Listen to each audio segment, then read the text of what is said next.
Oromtitti loko kan mudhin migira qalbiin koo nadhiiche hoggayyuu sibira halaala teessun looka ijaan silaala gara keena oofa markabni jaalala Oromtitti loko kan mudhin migira qalbiin koo nadhiiche hoggayyuu sibira halaala teessun looka ijaan silaala gara keena oofa markabni jaalala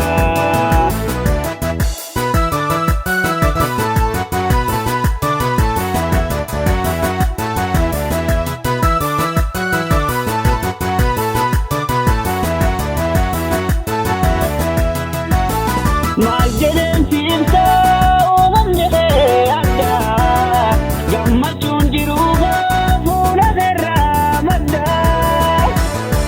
toora qalbii yaadee bubaabtu onnee dura hunda keessaa fileessinaaf kannee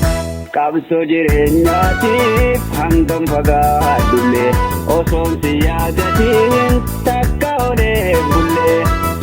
yaadannoo kee fuuldura kootaa hirribaa gammaddee na wajjin haasawaa hin jiruun jiraatu kan sirra naaf caaltu qaroon koota gattee kan biraan ilaaltu burtukaana bilchaayyaa shiita birraa hiyyaatiin hin hafnu fagaannee walirraa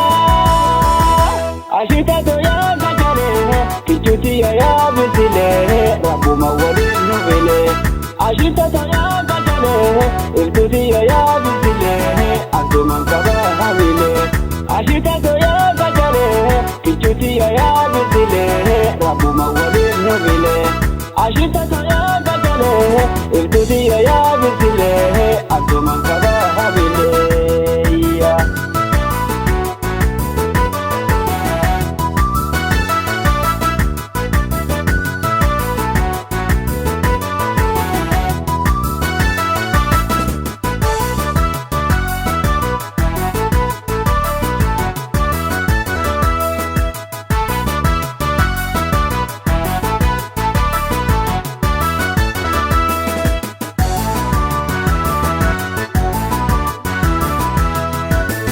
Oromtitti loko kan mudhin migira qalbiin koo nadhiiche hoggayyuu sibira halaala teessun looka ijaan silaala gara keena oofa markabni jaalala Oromtitti loko kan mudhin migira qalbiin koo nadhiiche hoggayyuu sibira halaala teessun looka ijaan silaala gara keena oofa markabni jaalala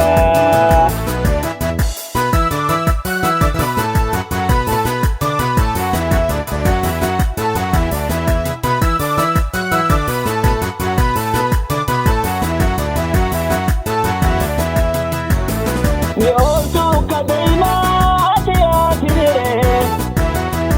sagalee jireenyaa bultii koo eegalee onneen koo nayyamuuf cinaa jiramu si waltaanan beelee deemu kubaan qabu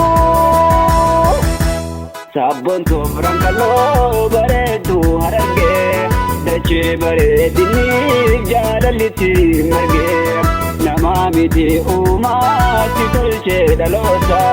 haalaaf amalaaniis nama hunda boota ibtuu akka biiftuu faaya koo magaalle ulaa ganaaf guuttee filadhee si jaalle waadan gidduu keenyaa yoomiyyuu mooba'u naaf jiraadhu nagayaan hanga guyyaan gayu ashita toyaa gajalee kichuuti yaa bisilee rabbuma waliin nu filee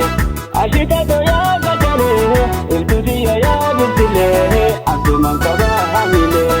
ashita toyaa gajalee kichuuti yaa bisilee rabbuma waliin nu filee ashita toyaa gajalee